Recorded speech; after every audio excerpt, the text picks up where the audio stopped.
ரமேஷ் ஐயா, ஆ, ஐயா நம்ம ஸ்டார்ட் பண்ணிடலாங்களா? ஸ்டார்ட் பண்ணிக்கலாமா? ஓகேங்க. 9:50. சரி, முடிஞ்ச அளவுக்கு ஸ்டார்ட் பண்ணிடுவோம். ஓகேங்க.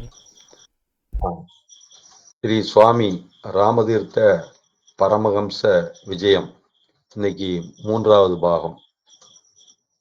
இதுல 3வது பின்வரும் காரணங்களுக்காக தனியே நடந்து உலாவச் செல் அப்படிங்கிற இது 60ஆம் பக்கத்துல நேற்று விட்ட இடத்துல இருந்து ஆரம்பிக்கிறோம். நீ நடக்கும்போது பேச்சு துணையாக ஒரு சிநேகிதனை அழைத்துச் செல் என்று கூறுகிறார்கள். பின்வரும் காரணங்களால் இது தவறு. இப்ப இதை நம்ம பார்த்தோம்னா, இது தொடர்ந்து வரக்கூடியதை பார்த்தோம்னா, சுவாமி ராமதீர்த்தா எவ்வளவு பெரிய மகானா இருக்கிறாருங்கிறத இதன் மூலயமா அவனை உணர முடியும். எவ்வளவு நுட்பமான பார்வையும் எவ்வளவு ஆழமான சிந்தனையும் நிறைய துல்லியமான அனுபவமும் பெற்றிருக்கிறார்கள் அப்படிங்கிறது நம்ம சரியா உணர்ந்து கொள்ள முடியும். சரியா கவனிச்சு பாருங்க, எவ்வளவு அழகா சொல்றாரு பாருங்க. முதல் காரணம், நாம் தனியே நடந்தால் சுவாசம் இயற்கையாக ஓடுகிறது. ஒழுங்காகவும் சுகத்திற்கு வேண்டிய அளவும் சுவாசம் வேகம் கொள்ளும். இதற்காகவே காண்ட் என்ற தத்துவ சாஸ்திரி தம் வாழ்நாட்களின் அந்தத்தில் சுவாசம் அமைதியாக நடைபெற வேண்டியதற்காக எப்போதும் தனியே உலாவச் செல்வது வழக்கம். அவர் நீண்ட காலம் வாழ்ந்தார். நாம் தனியே நடக்கும்போது நாசி துவாரங்களின் வழியே சுவாசம் விடக்கூடும். பேசிக்கொண்டிருக்கும் போது நமது வாயால் தான் சுவாசம் விட வேண்டியிருக்கும். நாசியின் வழியே சுவாசம் விடும்போது தேகத்திற்கு ஊக்கம் கொடுத்து சுவாசாசயங்களுக்கு நுரையீரல்களுக்கு பலம் கொடுக்கின்றது. கடவுள் சுவாசத்திற்கென்று நாசியை சிருஷ்டித்தாரேயன்றி வாயை அதற்காக ஏற்படுத்தவில்லை. வாயால் சுவாசம் வெளியிடலாம், ஆனால் உள்ளிழுக்கும் வாயு நாசியால் தான் கொள்ளப்பட வேண்டும். 2வது காரணம், தனியே உலாவும் போது யோசனைகளை செய்ய திறமான நேரம் அமைகிறது. ஆழ்ந்த எண்ணங்கள் நம்மை வந்து அணுகுகின்றன. லார்டு கிளைவ் எப்படியோ இந்த ரகசியத்தில் இடறி விழுந்தார். இந்திய ராஜ்ய நிலையில் சிக்கலான விஷயங்களை பற்றி யோசிக்கையில் தனியே உலாவிக் கொண்டே இருப்பார். ஆதலால் புத்தி அபிவிருத்திக்கும் தனியே உலாவுதல் அளவற்ற பலன்களை கொடுத்துவிடும். பிறருடன் உலாவும் போது அல்லது நடக்கும்போது அவர்களது அபிப்பிராயங்களை நம்மீது பலவந்தம் செய்கிறார்கள். நம்மிடமே தாமே வரக்கூடியதாக இருக்கும் சிறந்த ஆழ்ந்த எண்ணங்களை நாமே தடைப்படுத்திக் கொள்கிறோம்.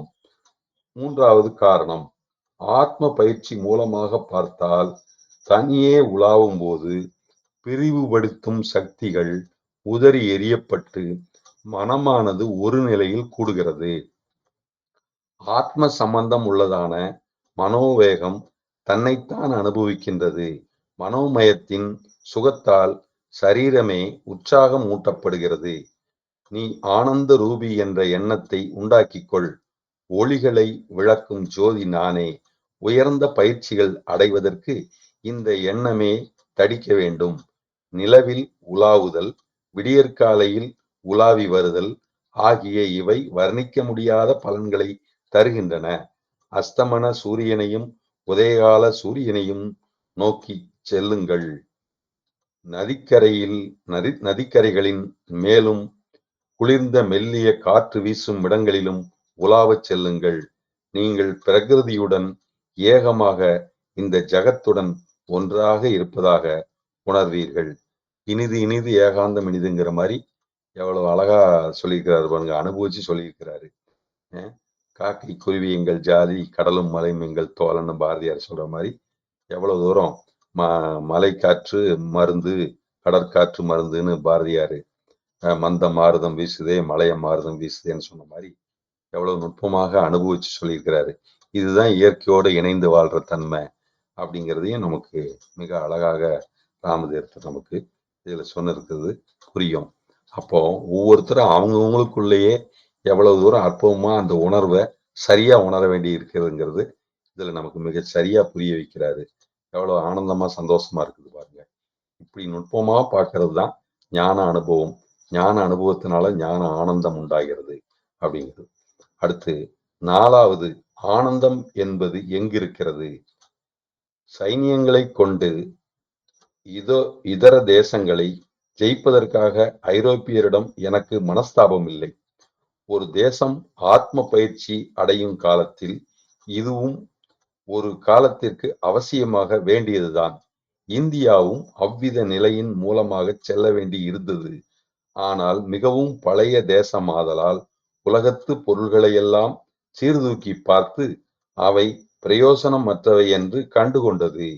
தற்காலம் உலகப் பெருமையும் செல்வமும் சேகரம் செய்வதிலேயே நோக்கம் கொண்டிருக்கிற தேசங்களும் இவ்விதமே அனுபவித்த பிறகு அறியக்கூடும். இந்த தேசங்களெல்லாம் ஏன் மற்ற தேசங்களின் மேல் சைனியங்களை செலுத்துகின்றன? எதைத் தேடிக்கொண்டு செல்கின்றன? தேடப்படும் பொருள் ஒன்றுதான், சுகம், சந்தோஷம், ஆனந்தம். சிலர் தாம் தேடுவது சுகம் அல்லவென்றும் அறிவைத் தேடுவதாகவும் கூறுகின்றார்கள். உண்மைதான். மற்றும் சிலர் சுகத்தைத் தேடாமல் உழைப்பையே தேடுவதாக கூறுகின்றார்கள். அதெல்லாம் நல்லதுதான். ஆனால் சாதாரண மனிதருடைய மனதையும் இருதயத்தையும் சோதனை செய்யுங்கள். அவர்கள் எல்லோரும் விரும்புகிற முடிவான நோக்கம் நேராகவோ அல்லது சார்பாகவோ அவர்கள் செய்யும் பிரயத்தனங்களெல்லாம் அறிந்தோ அறியாமலோ சுகத்தை அடைவதற்குத்தான். சுகத்தைத் தவிர வேறெதையும் நாடவே இல்லை. ஆதலால் இன்று சுகம் வசிக்கும் இடத்தை தேடுவோம். அரண்மனையில் சுகம் வசிக்கின்றதா அல்லது குடிசைகளில் வசிக்கின்றதா? ஸ்திரீகளுடைய மினுக்குகளில் வசிக்கின்றதா அல்லது பொன்னும் வெள்ளியும் வாங்கித் தரும் வஸ்துக்களில் வசிக்கின்றதா என்று பார்ப்போம். சுகத்திற்கு சொந்த இடம் எது? அதற்கு சொந்தமாக ஒரு சரித்திரம் இருக்கின்றது. தற்காலம் ஜனங்கள் உலக யாத்திரை செய்கின்ற காலம். நீராவியும் மின்சார சக்தியுமாகச் சேர்ந்து காலத்தையும் தூரத்தையும் ஒழித்துவிட்டன. யாத்திரை எட்டிய வரையில் இலகுவாகவும் சீக்கிரமாகவும் போகக்கூடிய காலமாயிருப்பதால் ஒவ்வொருவரும் தம் யாத்திரையை பற்றிய சரித்திரத்தை எழுதிவிடுகிறார்கள். அதே மாதிரி சுகம் என்பது யாத்திரை செய்கிறது. அந்த யாத்திரையை பற்றி கொஞ்சம் அனுபவிப்போம். குழந்தை மிகவும் இளம் பிராயத்தில் இருக்கும் போது எதனிடம் சுகத்தை தேடுகிறது? அங்கேதான் முதல் சுகத்தின் இருப்பு நமக்கு விளங்குகிறது. இவ்வுலகத்திலுள்ள சுகமெல்லாம் குழந்தைக்கு அதன் தாயின் புடவையிலும் மடியிலுமே உள்ளது. இதுதான் சுகம். யாத்திரை செய்யும் ரஸ்தாவில் முதல் இடம் ஆரம்ப நிலையாகும். தாயின் மடியும் புடவையும் என்று கூறலாம். குழந்தைக்கு உலகில் தாயாரின் மடியைப் போல் வேறெதுவும் அவ்வளவு சுகத்தை தருவதில்லை. புடவையால் தன் முகத்தை மூடிக்கொண்டு சொல்கிறது, இதோ இதோ நான் எங்கே, என்னை கண்டுபிடி என்கிறது. இப்படி சொல்லிக்கொண்டு முழு மனதுடன் மெய்மறந்து சிரிக்கின்றது. குழந்தைக்கு புஸ்தகங்களால் பலனில்லை. தனமும் அதற்கு உபயோகமில்லை. பழங்களும் பச்சனங்களும் கூட குழந்தைக்கு அவ்வளவு ருசியாக இராது. ஆசை காட்டிக் கொடுக்காத வரையில் இவைகளை அபேட்சிக்கிறதில்லை. அகம் சுகம் முழுமையும் குழந்தைக்கு அந்த ஒரே இடத்தில் தான் இருக்கின்றது. ஒரு வருஷம் செல்கிறது. சுகமும் தன் இருப்பிடத்தை மாற்றுகிறது. வேறொரு இடத்திற்கு போய்விடுகிறது. இப்போது சுகம் வசிக்கும் இடம் விளையாட்டு கருவிகளாகும். அழகிய விளையாட்டு கருவிகளும் ரோதைகளும் தான். 2வது நிலையில் குழந்தையானது தாயாரைக் காட்டிலும் தன் விளையாட்டுக் கருவிகளையே பெரும்பாலும் விரும்புகிறது. இந்த விளையாட்டுச் சாமான்களுக்காக தாயாருடன் அருமை தாயுடன் சண்டையும் போடுகிறது. மற்றும் சில வருஷங்கள் செல்லவே பொம்மைகளிலிருந்து சுகம் ஓடிவிடுகிறது. 3வது நிலையில் குழந்தை பையனாகியவுடன் சுகமானது புத்தகங்களின் மீது பாய்ந்து விடுகிறது. முக்கியமாக கதை புத்தகங்களிலேயே வசிக்கிறது. சாதாரணமாக புத்திசாலியாக இருக்கும் குழந்தைக்கு இப்படியாகும். சிலருக்கு வேறு சிலவற்றில் இருக்கக்கூடும். ஆனால் நாம் சாதாரணமான நிலைமையை கவனிக்க வேண்டும். இப்போது கதை புத்தகங்களிலேயே பையனது அன்பும் அபிமானமும் ஆழ்ந்து விடுகின்றது. இப்போது பொம்மைகளும் ரோதைகளும் வண்டியும் இன்பத்தை உண்டாக்கவில்லை. கதை புத்தகங்களே சுக சாதனமாகின்றன. புத்தகங்கள் அழகாகவும் வசீகரமாகவும் இருக்கின்றன. ஆனால் சுகம் யாத்திரையிலேயே இருக்கிறது. மாணாக்கன் கலாசாலைக்கு போகின்றான். பள்ளிக்கூடத்தை தாண்டி கலாசாலைக்கு செல்கின்றான். அங்கே பௌதிக சாஸ்திர புத்தகங்களையும் தத்துவ சாஸ்திர புத்தகங்களையும் அன்புடன் போற்றுகின்றான். சில காலம் படிக்கிறான். பிறகு சுகமானது புத்தகங்களினின்றும் சர்வகலாசாலை பட்டங்களை அடைவதில் எண்ணங்கொள்வதில் வசிக்க ஆரம்பிக்கிறது. அவனுக்கு எதில் விருப்பம் உண்டாகிறதோ அங்கே சுகம் வசிக்கிறது என்று சொல்லப்படுகிறது. ஆனந்தத்தின் இருப்பிடமே அதுதான். சர்வகலாசாலையில் சிறந்த கியாதியுடன் தேர்ச்சி பெறுகிறான். நல்ல சம்பாத்தியம் உள்ள உத்தியோகத்தை அடைகிறான். இந்த சிறுவனது சுகம் தனம் சேகரிப்பதில் செல்கிறது. இப்போது இவனது ஒரே நோக்கம் தனம் சேகரிப்பதுதான். தனவந்தனாக வேண்டுமென்ற உணர்ச்சியேதான். ஒரு பெரிய மனிதனாக வேண்டும் என்று விரும்புகிறான். சில மாதங்கள் உத்தியோக சாலையில் உழைத்து சிறிது பொருளும் சேகரம் செய்தவுடன் அவன் சுகமானது வேறொன்றுக்கு தாவி விடுகின்றது. அது என்னவென்று கூறவும் வேண்டுமோ? ஒரு ஸ்திரீதான். இப்போது இந்த சிறுவன் விரும்புவது மனைவி.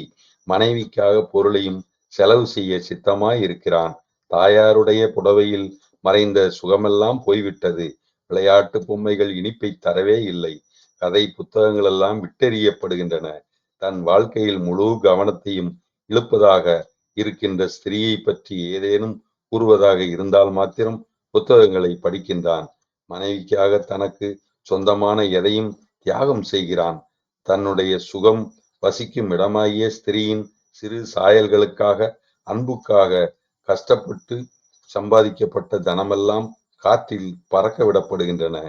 கொஞ்ச காலம் சிறுவன் ஸ்திரீயுடன் வசிக்கின்றான். பிறகு அந்தோ சுகம் இன்னமும் எப்படி ஓடுகின்றது. ஆரம்பத்தில் மனைவியின் நினைப்பினாலேயே அவனுக்கு உண்டான சந்தோஷம் இப்போது கிடைக்கவே இல்லை. இந்தியா தேசத்து சாமானிய சிறுவனை பற்றி கூறினால் இப்போது ஸ்திரீயினிடமிருந்து உற்பத்தியாக போகும் குழந்தையினிடம் செல்கின்றது. ஒரு குழந்தை வேண்டும் என்பதே அவனது கனவாக இருக்கின்றது. தேஜோமயமான குழந்தை வேண்டும் என்கிறான். அதுவே கிரகத்திற்கு அழகு. வீடு நிறைந்த பண்டம் அதுதான். இத்தேசத்திய வழக்கம் ராமனுக்கு தெரிய வாராது. ஆனால் இந்தியாவில் கல்யாணமான பிறகு ஜனங்கள் விரும்புவது, கடவுளை பிரார்த்தித்து கேட்பது ஒரு குழந்தை வேண்டும் என்றுதான். சத்புருஷர்களுடைய ஆசிர்வாதத்தை தேடுகின்றார்கள். தம்மால் செய்யக்கூடியதெல்லாம் செய்து குழந்தையை அடைய வழி தேடுகின்றார்கள்.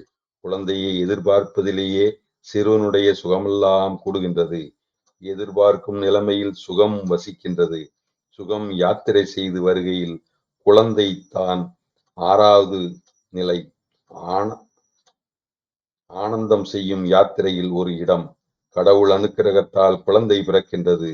அப்போது அவனது ஆனந்தத்திற்கு அளவே இல்லை. உற்சாகம் நிரம்பியவனாகி குதிக்கிறான். தூக்கி போடுகிறது பூமியினின்றும். ஆகாயத்தில் கிளம்பியவனாகிறான். அவன் நடப்பதில்லை, ஆகாயத்திலேயே நீந்துகிறான் என்றுதான் கூற வேண்டும். ஆத்ம பூர்த்தியான சுகம் அடைந்தவனாகிறான். குழந்தையினால் இவ்வளவு சுகம் அடைகிறான். ஆறாவது நிலையில் மதி முகத்துடன் கூடிய குழந்தையுடன், வயது வந்த குழந்தையுடன் சுகமும் பூர்த்தியாகி விடுகிறது. தன் குழந்தையினது முகத்தை பார்க்கும் போதுதான் மிகவும் ஆழ்ந்த சுகம் உண்டாகிறது. சாதாரண மனிதனுடைய சுகம் இங்கே உன்னத ஸ்தானம் அடைந்து விட்டது. பிறகு இந்த சிறுவனுக்கு உற்சாகம் குறைகிறது. குழந்தை வயதான பையனாகி உடன் தேஜஸ் போய்விடுகிறது. பிறகு சுகமானது இந்த மனிதனை பற்றிய வரையில் ஒவ்வொரு வஸ்துவாக மாறி மாறி பிடித்து கொண்டே செல்கிறது. இனி நாம் ஆராய்ந்து பார்ப்போம். உண்மையில் சுகம் என்பது இந்த வஸ்துக்களில் வசித்து வந்தனவா என்று பார்ப்போம். தாயாரது புடவையிலும், பொம்மைகள் என்றும், புத்தகங்களிலும், தனத்திலும், ஸ்திரீகளிடத்திலும், குழந்தையினிடமும், இன்னமும் இவ்வுலகத்தில் உள்ள எந்த வஸ்துவிலாவது இருக்கிறதாவென்று பார்ப்போம். மேலே சொல்ல புகுவதற்கு முன் யாத்திரை செய்யும் சுகத்தை சூரிய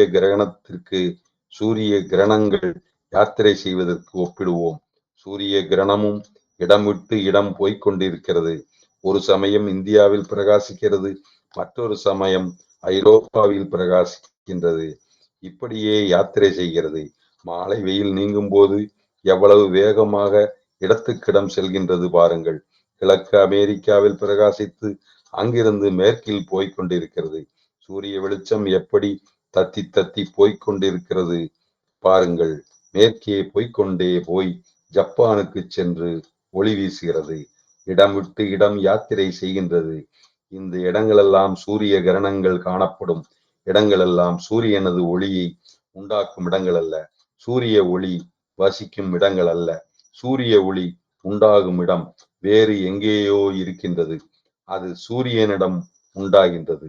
அதே மாதிரி சுகம் என்பதும் பொருள்களின் மீது தாவித் தாவிச் செல்கின்றது.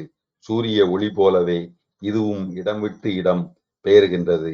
எங்கிருந்து உற்பத்தியாகின்றது? அதன் உற்பத்தி ஸ்தானமாகிய வீடு எங்கே இருக்கிறது? சுகம் என்ற சொரூபமாகிய சூரியனையே பார்ப்போம். முன் சொல்லியபடி குழந்தையை அடைந்த பாக்கியம் பெற்ற மனிதரை எடுத்துக்கொள்வோம். இந்த கணவான் உத்தியோக சாலையில் உட்கார்ந்திருக்கிறான். உத்தியோகத்திற்கு வேண்டிய வேலைகளை செய்கிறான். திடீரென்று மணிச்சத்தம் கேட்கிறது. எந்த மணி? டெலிபோன் மணி. குதித்துக் கொண்டு ஓடுகிறான். என்ன சமாச்சாரமாக இருக்கலாம் என்று யோசிக்கையிலேயே இருதயம் துடிக்கிறது. வரப்போகும் துக்கம் முன்பே சாயை வீசும் என்கிறார்களே, அவனது இருதயம் துடிக்கிறது. இவ்வளவு எப்போதும் இருந்ததில்லை. டெலிபோனுக்கு சமீபத்தில் போய் சமாச்சாரத்தை கேட்கிறான். அந்தோ எவ்வளவு துக்கமான சமாச்சாரம் அது! இந்த கணவான் பெருமூச்சு விடுகிறார். மெய்மறந்து போய்விட்டார். முகம் வெளுத்து போய்விட்டது. துக்காக்கிராந்தனாக இடத்திற்கு வந்து சட்டையையும் தொப்பியையும் போட்டுக்கொண்டு ஆபீஸிலிருந்து நேரே துப்பாக்கியிலிருந்து வெளியான குண்டு போல தமது எஜமானரை உத்தரவு கூட கேட்கவில்லை. வேலைக்காரரிடம் ஒரு வார்த்தை கூட கூறவில்லை. மேஜை மேல் இருந்த காகிதங்களை கூட உள்ளே வைத்து பூட்டவில்லை. மைமறந்து ஆபீஸிலிருந்து வெளியே போய்விட்டார். மற்ற உத்தியோகஸ்தர்கள் ஆச்சரியமடைந்தனர். தெருவுக்கு வந்ததும் எதிரில் வண்டியொன்றை கண்டார். அங்கே ஒரு தபால்காரன் ஒரு கடிதம் கொடுக்கிறான். இந்த கடிதம் சந்தோஷ சமாச்சாரம் தெரிவித்தது.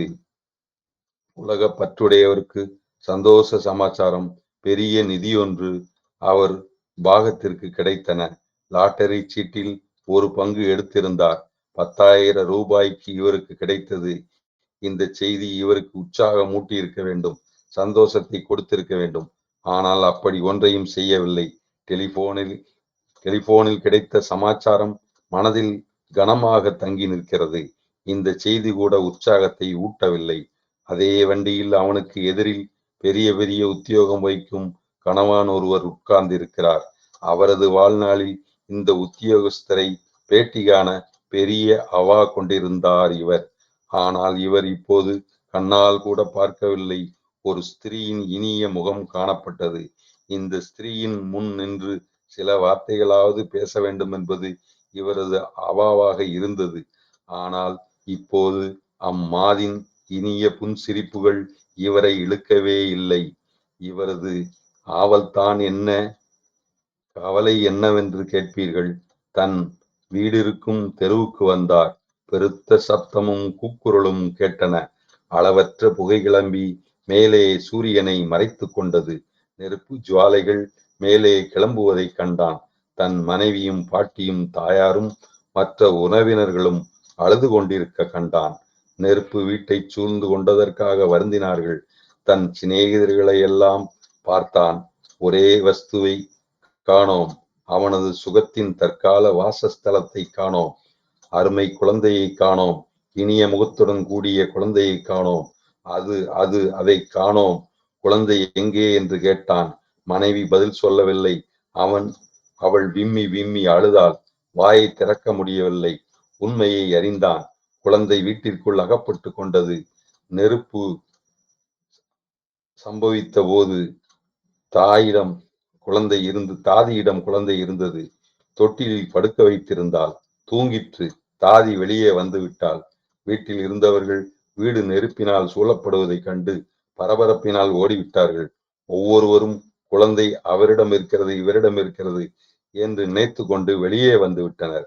எல்லோரும் வந்த பிறகு பார்த்ததும் குழந்தை இருந்த அறை நெருப்பினால் சூழப்பட்டிருப்பது தெரிய வந்தது.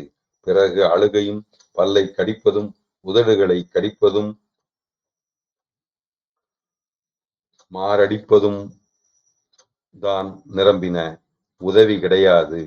இங்கே இந்த கணவான், இவனது மனைவியும் தாயும் மற்றவர்களும் தாதியும் கூட ஜனங்களை பார்த்து உரக்க கதறிக்கொண்டு நிற்கிறார்கள். வழியில் நிற்கிறவர்களையும் போலீசாரையும் குழந்தையை காப்பாற்ற கூப்பிடுகிறார்கள். அன்புடன் வளர்த்து வந்த சிறிய குழந்தையை காப்பாற்ற கூப்பிடுகிறார்கள். எப்படியாவது எங்கள் சிறிய இனிய குழந்தையை காப்பாற்றுங்கள், எங்கள் சொத்து முழுவதையும் கொடுத்து விடுகிறோம், இன்று முதல் 10 வருஷ காலம் வரையில் சம்பாதிக்கும் பொருள்களையும் கொடுத்து விடுகிறோம், எல்லாம் தருகிறோம், எங்களுக்கு சொந்தமான எதையும் கொடுக்கின்றோம், எங்களுடைய குழந்தையை காப்பாற்றி கொடுங்கள், குழந்தையை மாத்திரம் காப்பாற்றுங்கள், குழந்தைக்காக எதை வேண்டுமானாலும் கொடுக்க சித்தமாக இருக்கின்றார்கள். குழந்தை உண்மையில் அருமையானதுதான். அன்பு மிக்க சிறு குழந்தை இனிமையான வஸ்து தான். நமது சொத்துக்கள் முழுமையும், எல்லா தனத்தையும், எல்லா பொறுப்புகளையும் குழந்தைக்காக விட்டுவிடலாம்.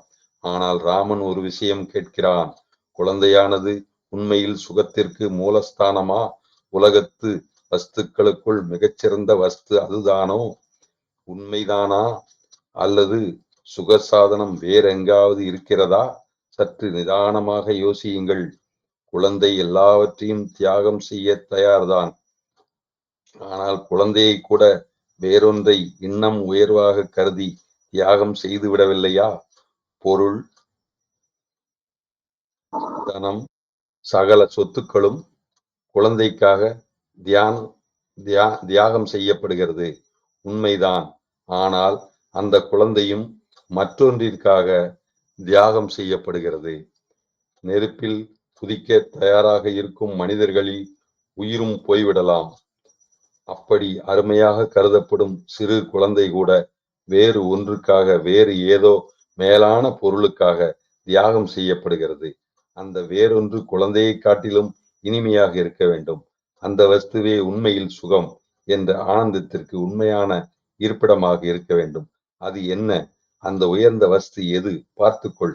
நெருப்பில் அவர்கள் ஏன் குதிக்கவில்லை? அந்த உயர்ந்த வஸ்து ஆத்மாதான். அவர்கள் நெருப்பில் குதித்திருந்தால் அவர்கள் தங்களையே தியாகம் செய்து கொள்வார்கள். அவ்விதம் செய்ய சித்தமாய் இல்லை. குழந்தைக்காக மற்றவையெல்லாம் விட்டுவிடப்படுகின்றன. அந்த குழந்தையும் தனக்காக, ஆத்மாவுக்காக விடப்படுகின்றது. ஆதலால் சுகம் யாத்திரை செய்ய முடிந்த இடமாகிய குழந்தையும் தன்னிடம் சுகத்தை வைத்திருக்கவில்லை என்று அறிந்தோம். அந்த குழந்தையானது அழகாய் இருக்கிறது, வசீகரமாய் இருக்கிறது, சுக சாதனமாய் இருக்கிறது. ஏனெனில் குழந்தையினிடம் ஆத்மாவிலிருந்து வெளிக்கிளம்பிய ஒளியின் சாயல் சூரிய கிரணம் போய் சேர்ந்து விளங்குகின்றது. அந்த ஒளி குழந்தைக்கு சொந்தமல்ல. அந்த ஒளியாகிய சுகம் குழந்தையினிடமே உற்பத்தியாவதாய் இருந்தால் குழந்தையினிடம் எப்போதும் விளங்க வேண்டும். குழந்தையின் முகத்தை விளக்கிய அந்த ஒளி உள்ளே இருக்கும் உற்பத்தி ஸ்தானத்திலிருந்து கிளம்பி இருக்கிறது. ஆத்மாவிலேயே ஆனந்தம் உற்பத்தியாகிறது. இப்போது ஆனந்தம் ஜனிக்கும் இடத்தை அடைகிறோம். உற்பத்தி ஸ்தானத்திற்கு சமீபம் செல்கிறோம். குழந்தையின் சேமத்திற்காக குழந்தையை அருமையாக பாராட்டவில்லை. ஆத்ம சுகத்திற்காகவே குழந்தை அருமையாகியது. மனைவியின் நன்மையை நாடி மனைவி அருமை அல்ல, கணவனது நன்மைக்காகவும் கணவன் அருமை அல்ல. தன்னைத்தான் விரும்பியதனாலேயே கணவனும் மனைவியும் அருமையாவது. இதுதான் உண்மை. ஜனங்கள் வஸ்துக்களை விரும்புவதாக கூறுகிறார்கள். வஸ்துவின் பேரில் ஆசை வைக்கிறார்கள். வஸ்துவை அப்படியே விரும்புவது என்பது தவறு. இப்படி இருக்க முடியாது, முடியவே முடியாது. தனத்திற்காக தனம் அருமை அல்ல. ஆத்மாவாகிய தனக்காகவே தனம் அருமையாகிறது. அருமையாக இருந்த மனைவி புருஷனது சௌகரியத்தை கவனிக்காத காலம் வந்ததானால் அவளை நீக்கிவிடுகிறான். புருஷன் ஒரு காலத்தில் அருமையாக இருந்தாலும் பிறகு மனைவியின் சௌகரியத்திற்கு உதவாவிட்டால் அவனையும் விலக்கி விடுகிறாள். வெள்ளைக்காரர் நாகரிகம் இது. தனமும் காரியத்தை செய்ய உதவாத போது நீக்கப்படுகிறது. நீரோ என்றவர் அழகிய ரோமாபுரி நகரம் அவரது தலைமை நகரம் அதிகமாக உபயோகப்படவில்லை என்று அறிந்தார். பெரிய நகரம் தீப்பிடித்தால் எப்படி இருக்கும் என்று பார்ப்பது அதிக அவசியமாகப்பட்டது. உடனே என்ன செய்தார்? பக்கத்தில் உள்ள மலை உச்சிக்கு சென்று சிநேகிதர்களை கொண்டு நகரம் முழுவதிலும் தீ வைக்க சொன்னார். தான் பெரிய நெருப்பை கண்டு ஆனந்திப்பதற்காக இப்படி செய்தார். ரோமபுரி எரியும் போது மலை உச்சியினின்றும் பிடில் வாசித்தார். தனமும் தனக்கு தேவையில்லாத போது விடப்படுகிறது. ராமன் ஒரு வினோத காட்சியை பார்க்க நேர்ந்தது. விசித்திரமான காரியம் அது. கங்கா நதியில் பெரிய வெள்ளம் பெருத்த வெள்ளமாக கங்கா நதியில் பெருகுகின்றது. நதி பெருகிக் கொண்டே போகிறது. ஒரு மரக்கிளையில் பல குரங்குகள் உட்கார்ந்திருந்தன. ஒரு பெண் குரங்கும் அதன் குட்டிகளும் இருந்தன. இந்த குட்டிகளெல்லாம் குரங்கினிடம் வந்தது. குரங்கு இருக்கும் இடத்திற்கு தண்ணீர் நெருங்கிற்று. பெண் குரங்கு உயரத்தில் உள்ள கிளைக்கு தாவி விட்டது. தண்ணீர் அதற்கு சமீபம் வந்தது. பெண் குரங்கு உச்சி கிளைக்கு சென்றது. அதுவரைக்கும் கூட தண்ணீர் பெருகிற்று.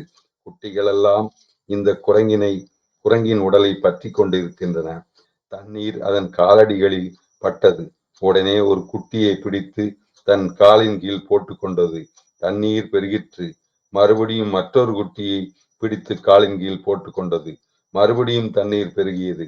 மூன்றாவது குட்டியையும் இரக்கமின்றி கீழே போட்டு மிதித்து கொண்டு தன் உயிரை காக்க பிரயத்தனம் செய்தது. அப்படியேதான் எல்லாம் ஜனங்களும் பொருள்களும் நமக்கு நன்மை செய்யும் வரையில் அருமையானவர்களே, நமது காரியம் சந்தேகமாகிவிட்டால் நாம் எதையும் ஒரு பக்கம் 75க்கு அப்புறம் பக்கம் மாறுது. பார்க்குறேன் அப்படியே.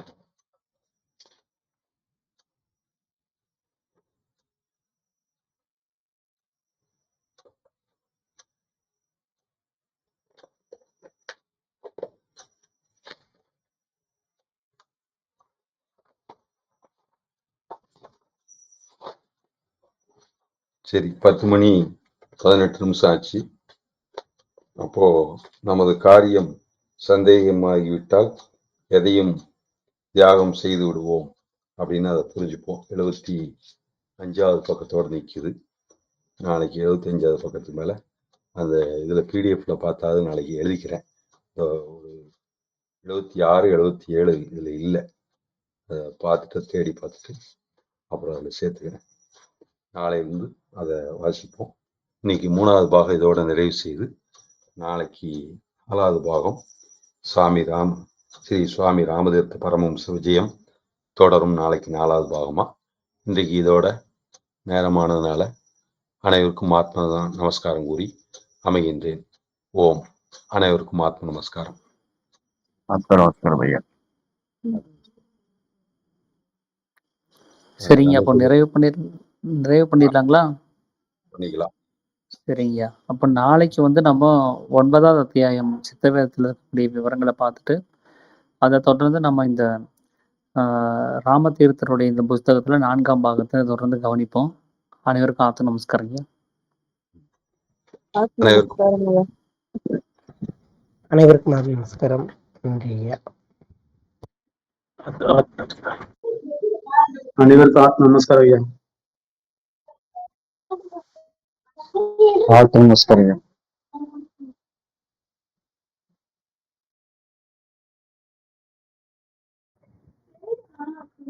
அனைவருக்கும் ஆத்ம நமஸ்காரம். அனைவருக்கும் ஆத்ம நமஸ்காரம்.